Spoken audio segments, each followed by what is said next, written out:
आज हम चर्चा करने वाले हैं इस एक ऐसे व्यक्ति का जिनके बारे में आप सुन के बहुत ही आश्चर्य हो जाएंगे। वो कोई साधारण व्यक्ति नहीं है। हाँ, आप देख रहे हैं जिनके रूम में हम बैठे हैं और कोई नहीं है, वो है हमारे श्रील प्रभुपाद, जो कि इस्कॉन के फाउंडर आचार्य हैं। तो आज उनके जीवन के बारे में हम कुछ चर्चा करने वाले हैं, क्योंकि इस 31 अगस्त को उनका 125वां जन्म दिवस है। इसलिए ये हमारा एक छोटा सा ऑफरिंग उनके लिए हम बना रहे हैं। देखिए, प्रभुपाद इस धरा पृष्ठ में 1896 साल में वो जन्म लिए। कोलकाता का एक परिवार में उन्होंने जन्म लिया और बचपन से ही भगवान का भक्ति में उनका लय था और उनके परिवार में उनके पिताश्री उनको बहुत अच्छे से, उनको बचपन से भक्ति के मार्ग में उनको आगे बढ़ाया। और उन्होंने फिर उनका जो पढ़ाई था, ब्रिटिश का शासन चल रहा था उस समय, तो उनके स्कूल में उन्होंने पढ़ाई किया और उस समय गांधी जी का मूवमेंट में भी वो बहुत प्रेरणा ले रहे थे। लेकिन एक दिन उनका एक मित्र ने उनको बुलाया कि अरे अभय, आप आ जाओ, हम आपको लेके जाएंगे, एक बहुत सुंदर साधु हैं कोलकाता में, चलो उनको मिलाने के लिए लेके जाएंगे। तो उस समय अभय बोले कि अरे बहुत सारे तो मुझे साधुओं के बारे में पता है, मैं कुछ इंटरेस्ट नहीं हूँ। लेकिन फिर भी बोले नहीं नहीं, ये साधु जो है ना कुछ अलग है, आप आ जाओ। तो उस समय अभय गए और एक उल्टा डंगा जंक्शन में एक घर के छत के ऊपर और प्रवचन दे रहे थे वो साधु। अभय जाके उनको प्रणाम किए और जैसे अभय उनको प्रणाम करते हैं, वो साधु अभय को बोलते हैं कि अरे you are educated person, you should preach this Lord Chaitanya's movement in all the countries, in the all over the world. तो अभय को तुरंत लगा झटका कि अरे पहली बार मैं देख रहा हूँ किसको, और मुझे तुरंत बोल रहे हैं कि सारा विश्व में प्रचार करो। तो अभय बोले कि अभय भी तुरंत उनको एक क्वेश्चन पूछ लिए कि India is an dependent country, Britishers are ruling India, who will listen if will speak. बोले भारत को तो ब्रिटिशर शासन कर रहे हैं, कौन सुनेगा हम अगर किसी को बोलेंगे भगवान के बारे में। तो भक्ति सिद्धांत सरस्वती ठाकुर उनको बोलते हैं कि this Krishna consciousness movement is emergency. ये बहुत ही आपातकालीन परिस्थिति में है। आप किसी परिस्थिति को आप इंतज़ार नहीं कर सकते हैं, आपको तुरंत प्रचार करना पड़ेगा, क्योंकि ये शरीर के लिए मैं ज्ञान नहीं बता रहा हूँ, ये आत्मा के लिए ज्ञान है। इतने सारे लोग मर रहे हैं, उनका गति क्या होगा, इसलिए आपको तुरंत ही प्रचार करना चाहिए। तो आप प्रभुपाद पहली बार जब सुने उनके गुरु से तो वो बहुत आश्चर्य हो गए। बोले कि ये जो व्यक्ति है कितना निर्डर है, कितना कॉन्फिडेंट है। बोले सही में प्रभुपाद हार तो गए बाहरी से, लेकिन हृदय से उनका हृदय उनके प्रति आ गया था। और प्रभुपाद जब रिटर्न आए घर में, प्रभुपाद सोचे कि चैतन्य महाप्रभु का जो मूवमेंट है सही व्यक्ति का हाथ में है।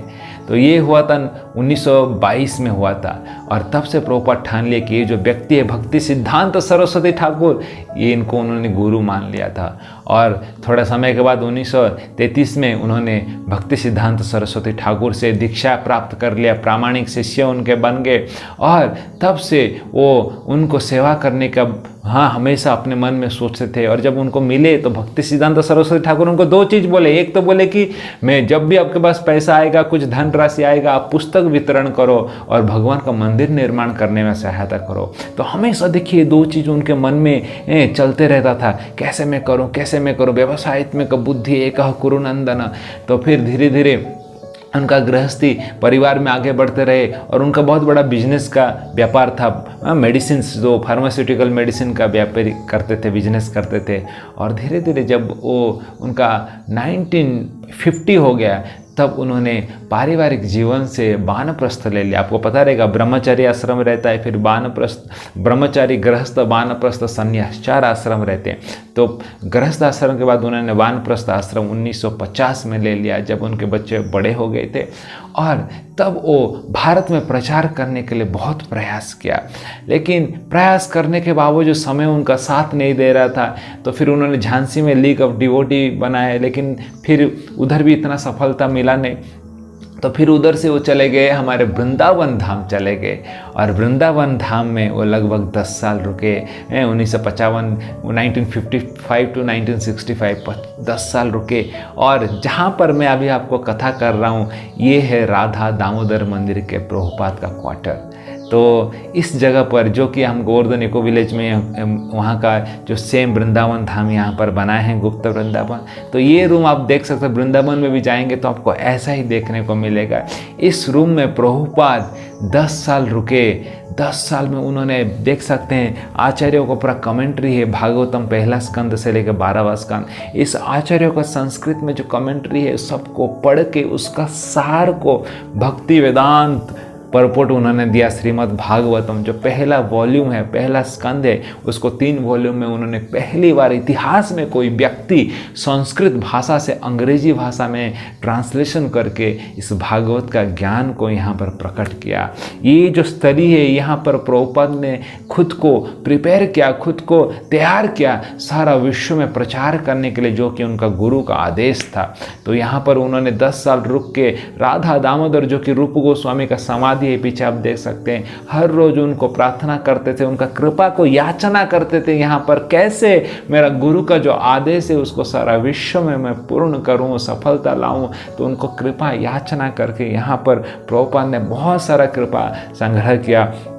और जब भागवतम का पहला स्कंद उन्होंने लिखा तब 1965 में उन्होंने ठान लिया कि अब समय आ गया है, मैं भारत छोड़ के फॉरेन जाऊंगा और मेरा गुरु का जो आदेश है चारों तरफ प्रचार करूंगा।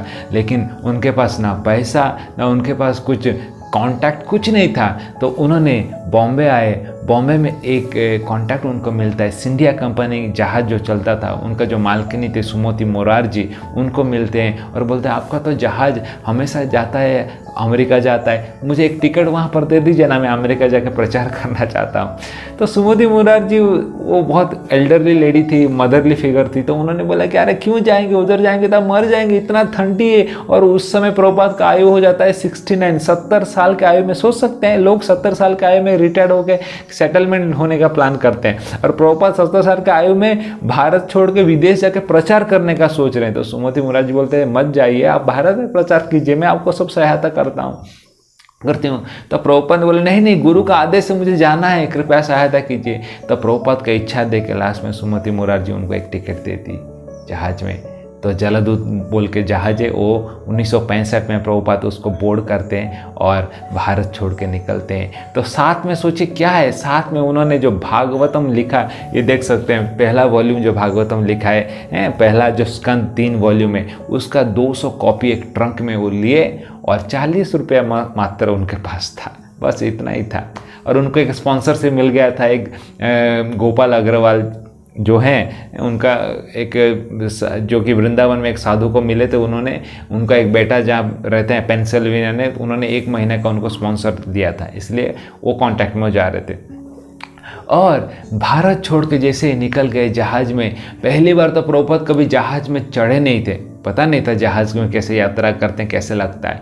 तो उनको सी सिकनेस शुरू हो जाता है, मतलब जहाज़ में जाएंगे तो जैसे कि अब उड़ान जहाज़ में कोई बैठते हैं तो वॉमिटिंग होता है, उल्टी होता है, ऐसा जहाज़ भी पानी में ऊपर नीचे होता है। तो प्रभुपाद को जैसे ही सी सिकनेस होना चालू होता है धीरे धीरे, और जहाज़ जैसे आगे बढ़ता है अटलांटिका महासागर में, तो वहाँ पर जहाज़ और उथल पुथल होता है। तो प्रभुपाद को इतना सी सिकनेस हो जाता है कि एक हार्ट अटैक आ जाता है जहाज़ में। सोचिए 70 साल की आयु में उनको हार्ट अटैक आता है जहाज़ में, और बहुत उनका हेल्थ डिटोरिएट होना चालू हो जाता है।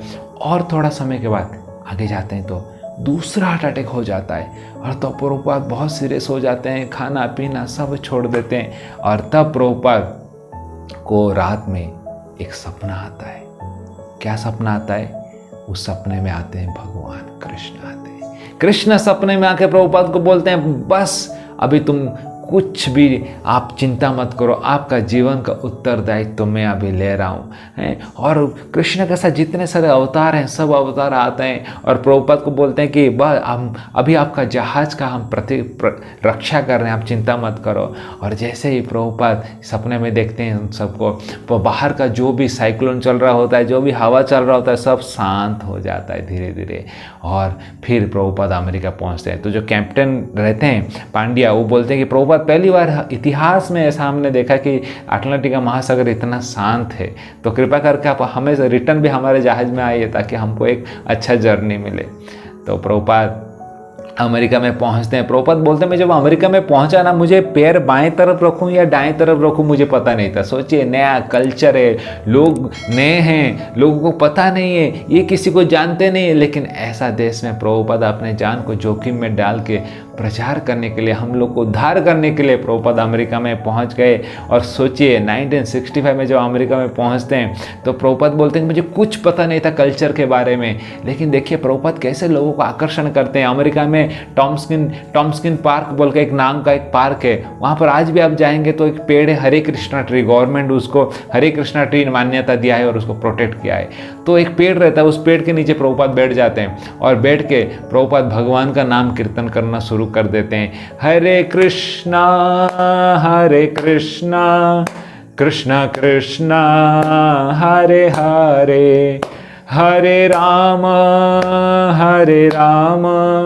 राम राम हरे हरे। ऐसे ही भगवान का ये हरे कृष्णा धुन महामंत्र प्रभुपाद घंटों गाने लगे। और जैसे गाते हैं तो अमेरिका के जो उस टाइम में हिप्पी थे, वियतनाम का वॉर चल रहा था और अमेरिका के लोग जब वॉर से फ्रस्ट्रेट हो गए थे, जो काउंटर कल्चर से फ्रस्ट्रेट होके पूरा अच्छे खानदान के भी जो नौजवान थे सब कुछ छोड़ के और रोडों में आके नशा दारू पी के मांस खा के इलिसिट सेक्स करके सब रहते थे।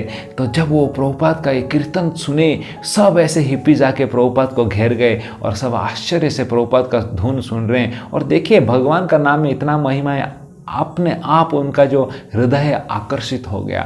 और प्रभुपाद जब घंटों के बाद आंखों खोलते हैं, देखते हैं कि इतने सारे लोग सुन रहे हैं भगवान का नाम और सबको आनंद लग रहा है। जो नशा दारू में उनको नहीं मिलता था वो आनंद भगवान का नाम में उनको मिला और प्रभुपाद से आकर्षित हो गए, प्रभावित हो गए। तब प्रभुपाद उनको धीरे धीरे गीता भागवत का ज्ञान दे के वैसे जो लोग थे, जो हिप्पीज थे, उनको हैप्पीज किए उन्होंने, उनको ब्राह्मण बनाया, उनको वैष्णव बनाया, उनको ब्रह्मचारी संन्यास दीक्षा दिया उनको। और उनको लेके पहला राधा कृष्ण मंदिर उन्होंने न्यूयॉर्क में स्थापना किया। फिर धीरे धीरे प्रभुपाद उनको लेके और एक जगह पर गए, सैन फ्रांसिस्को में जाए, वाशिंगटन डीसी में जाए, ऐसा अमेरिका में बहुत सारा मंदिर बनाए। फिर उनको प्रभुपाद ने भेजे, लंदन भेजे प्रचार करने के लिए और लंदन में भक्त जाके वहाँ पर धीरे धीरे प्रचार हुए। फिर वहाँ से जॉर्ज हैरिसन मिले, उन्होंने बहुत मदद किया। उन्होंने भक्ति वेदांत मैनर, आज तो लंदन का इस्कॉन टेम्पल है, उन्होंने अपना घर बंगला प्रभुपाद को दान में दिया और पहला मंदिर लंदन में प्रभुपाद बनाया। और जॉर्ज हैरिसन ने भी बहुत मदद किया, उन्होंने हरे कृष्णा मंत्र का धुन में कीर्तन गाने लगे और देश विदेश में चारों तरफ धीरे धीरे ये फैलने लगा। फिर प्रभुपाद उधर से गए, फिर अलग अलग देश में जाकर प्रभुपाद प्रचार करने लगे भक्तों को लेके। रसिया में गए, रसिया उस टाइम में कम्युनिस्ट कंट्री था, अलाउ नहीं कर रहा था। फिर भी प्रभुपाद जाके एक शिष्य वहाँ पर बनाए। अभी देखिए उस एक शिष्य ने आज रसिया में पूरा रिवॉल्यूशन कर दिया। सैकड़ों के हजार अभी हरे कृष्णा भक्त रसिया में है, कितने सारे मंदिर है। प्रभुपाद ने फ्रांस, जर्मनी, जापान, हर देश में घूम के प्रभुपाद प्रचार किया। बोला जाता है कि अंत का जो 12 साल है, 12 साल में प्रभुपाद ने सारा विश्व को 14 बार भ्रमण कर लिए। हर कॉन्टिनेंट में प्रभुपाद घूम के मंदिर बनाए, राधा कृष्ण मंदिर बनाए। बोला जाता है कि तब प्रभुपाद सोचे कि अरे भारत में कुछ अभी तक किया नहीं। तब प्रभुपाद शिष्यों को लेके, बोला जाता है कि प्रभुपाद 500 शिष्यों को लेके एक बोइंग जेट में आते हैं बुक करके। इतना बड़ा जेट जब बुक होके इंडिया में लैंड होता है, इंडिया में पहले इतना बड़ा एरोप्लेन बुक आया नहीं था उस टाइम में। तो भारत के बड़े बड़े व्यक्ति, मिनिस्टर्स जाते हैं उनको वेलकमिंग करने के लिए और देखते हैं कौन आ रहा है। देखते हैं कि एक सन्यासी आ रहा है और देख रहे हैं कि सब गोरे चमड़े वाले जो गेरुआ वस्त्र पहन के, शिखा तिलक के साथ आ रहे हैं। सबको हैरान हो जाते हैं कि कोई दूसरे प्लैनेट से आ गए क्या। और बहुत सुंदर वेलकम होता है, स्वागत होता है भारत में। और प्रभुपाद बोलते हैं देखिए हमारा जो संस्कृति है, हिंदू संस्कृति है, सारा विश्व में प्रचार किया है, सब लोग उसको ले रहे हैं। हम भारत में भी कर सकते हैं अच्छे से, ताकि लोग इसको समझे। भारत का जो धन, असली धन है, ये गीता भागवत है।